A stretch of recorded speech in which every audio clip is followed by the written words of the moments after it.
Tonight on episode 3, part 1 of Rebels Dark Tales of the Coastal Carolinas, I'm going to share with you the story of Mike and the experiences had by Mike in a very dark and challenging place here in North Carolina called the Great Dismal Swamp. A little bit about Mike. Mike was a 20-year veteran of the United States military who retired. Now, at his request, I'm not going to divulge exactly what he did, but suffice it to say that his job in the military involved a lot of adventure, a lot of challenge, and a lot of adrenaline. And when he got out of the military, when he retired and began his new life, he began to experience something that many veterans experience. He experienced this void, this hole that was left by no longer having that adventure and that excitement and the sources of the adrenaline. And like many veterans, Mike tried many different ways to fill that void.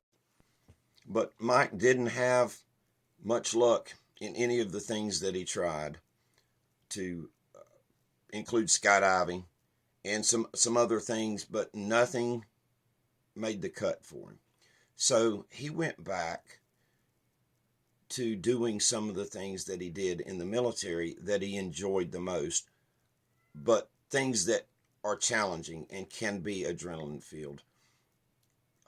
Mike decided to simply start packing, or as we'd say in the military, rucking into deep wilderness areas, hiking, camping, and challenging himself with places that required higher level of survival skills, that required a higher level of being able to navigate on land by map and by compass.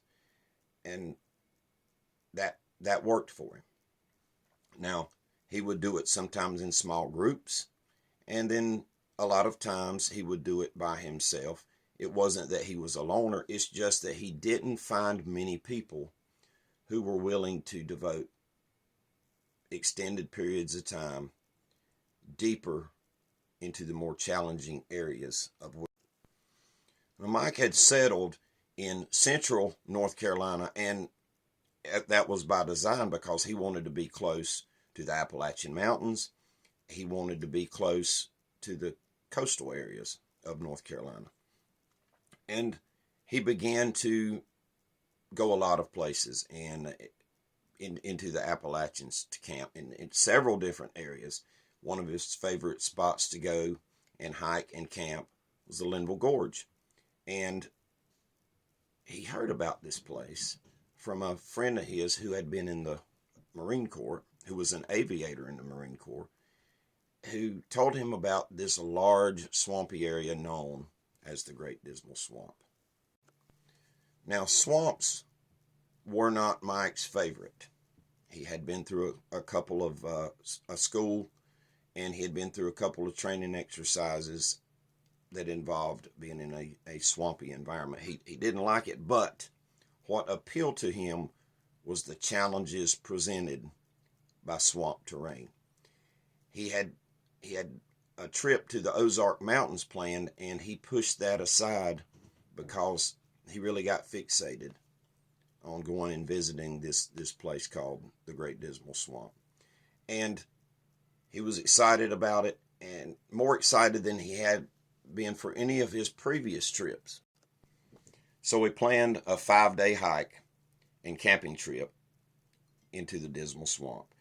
And the Dismal Swamp lies partly in North Carolina, partly in Virginia, and his plans were to stay on the North Carolina side of the Dismal Swamp.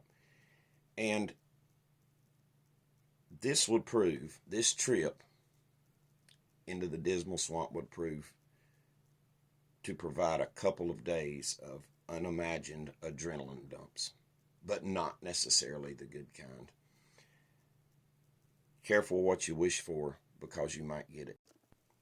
Prior to leaving, Mike gave all of the pertinent information to a friend of his, and he provided the length of stay, how much time he would spend in the Dismal Swamp, his approximate route.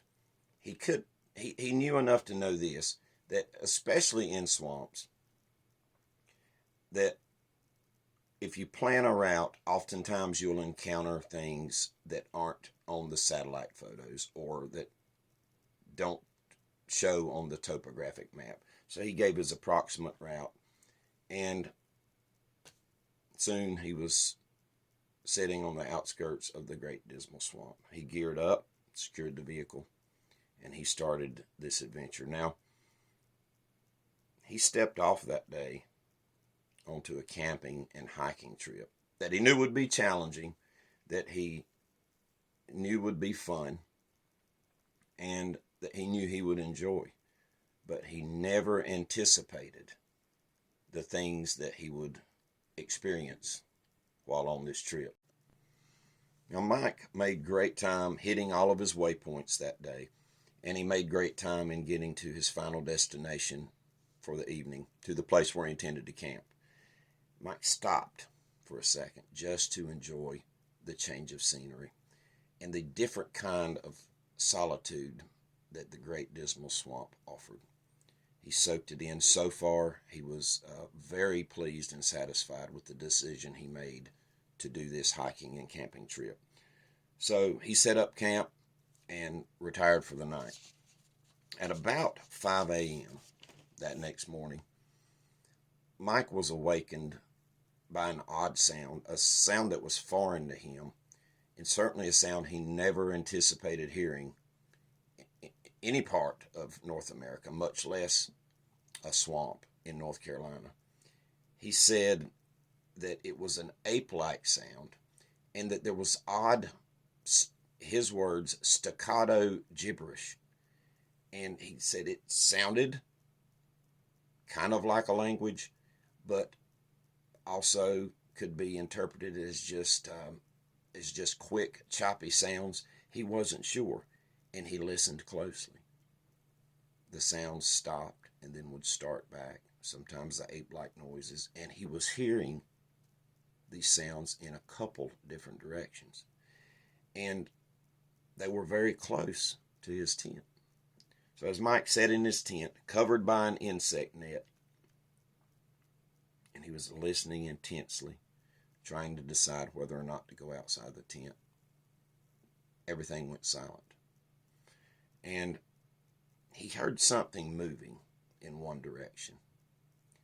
And then in a second direction, he heard something moving, and he could tell that it was walking through shallow water. Then in yet another direction, he could hear the sound of something. And to Mike, who's skilled in powers of observation, he noted that it sounded pretty heavy footfalls. And he heard the sound of something in yet a different direction. And he was beginning to do some math in his head and think, well, here I am.